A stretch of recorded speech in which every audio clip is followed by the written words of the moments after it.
মুর্শিদাবাদের বেলডাঙ্গায় বাবরির অনুষ্ঠান, মরাদিঘিতে হুমায়ুনের বাবরি মসজিদের অনুষ্ঠান, ভরতপুরের বিধায়ক হুমায়ুন কবিরের উদ্যোগে বাবরির অনুষ্ঠান।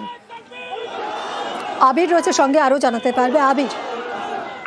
দেখো, আজকে সকালবেলা 8টা থেকে কিছুক্ষণ আগে পর্যন্ত বাবরি মসজিদের যে শিলান্যাসের অনুষ্ঠান সেটা করলেন হচ্ছে সাসপেন্ডেড তৃণমূল কংগ্রেস বিধায়ক হুমায়ুন কবির, এবং তিনি কার্যত বলেছেন যে সংবিধানের কোথাও উল্লেখিত নেই যে তার নিজের ধর্মের কোনো মন্দির বা মসজিদ তৈরি করতে পারবে না।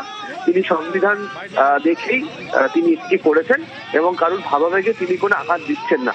তার বক্তব্য যে তার এই মসজিদ তৈরি করাকে কেন্দ্র করে অনেকে নানা ধরনের কথা বলছেন, কটাক্ষ করা হচ্ছে, এমনকি এটিকে বন্ধ করার জন্য আইনি লড়াইও অনেকে গিয়েছিলেন, যদিও আইনি তরফ থেকে কোনো বাধা তারা পাননি।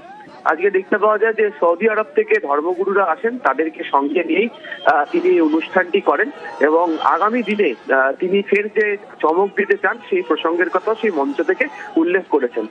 প্রায় 400-র বেশি অতিথি তার সঙ্গে তার মঞ্চে উপস্থিত ছিল।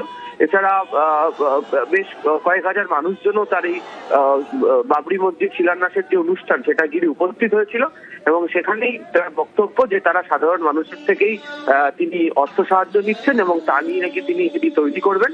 একই সঙ্গে তিনি উল্লেখ করেছেন সেখানে তারা একটি হাসপাতাল, একটি পার্ক, এই সমস্ত কিছু তৈরি করবেন যাতে মানুষের যেটা প্রয়োজনে তারা কাজে লাগতে পারেন। ধন্যবাদ। বাবরি মসজিদ নির্মাণ হবে, কোন শক্তি আটকাতে পারবে না। আটকাতে আসলে আমাদের জীবনের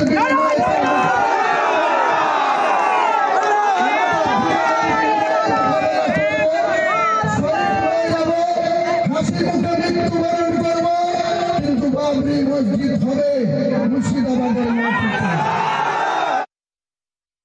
ধর্মীয় বিভাজনের চেষ্টা করছে বিজেপি, আর তাকে সহযোগিতা করছে আমাদের কিছু মানুষ যারা বিজেপি, এখন যাদের বলা হয় গাদ্দার, যাদের বলা হয় মির্জাফর, তারা তাদের সহায়তা করছে সেই একই কারণে। এখন দেখা যাচ্ছে বাংলাতেও সুড়সুড়ি দেওয়া হচ্ছে, কেউ মসজিদের নামে কেউ মন্দিরের নামে সুড়সুড়ি দিচ্ছে। ধর্ম অন্ধতায় বাংলার মানুষ বিশ্বাস করেন না। জ্বলন্ত সমস্যা থেকে মুক্তি পাওয়া যাবে না, পাল্টা তোপ শ্রমিক ভট্টাচার্যের।